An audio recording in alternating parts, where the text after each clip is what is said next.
I was talking to one of the CEOs who was at the CEO Pavilion, and she was sharing that one of the presenters had this slide that said 2024 is going to feel like it's going to be a zigzag recovery. There are going to be good moments and bad moments and good moments and bad moments. How are you Yeah. guys feeling about 2024 based on what you've seen play out? And that plus, why do you think December was so much better? As we start the year, it's not like business is easier to do, right? Like when you talk to people Yeah. that are trying to generate new business or when they're dealing with renewals, they feel the same pressure as before. So what changed in the venture world in December?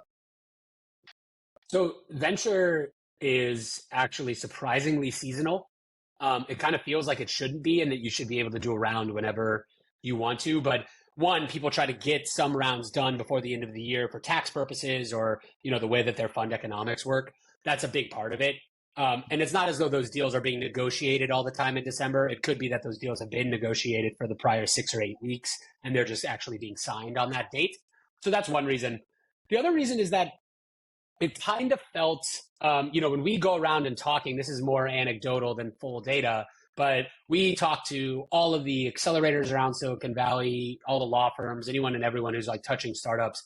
And all of them have told us that the cohorts that they're bringing in for the latter half of 2023 are just really strong cohorts.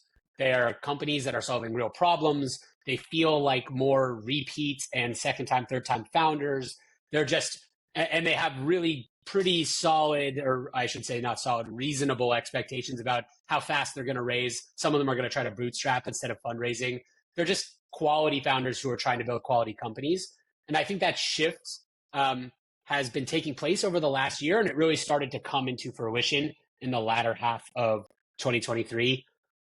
All this is still kind of guesses. Like, there are still a lot of companies out there who raised in 2021 and are having to figure out what to do.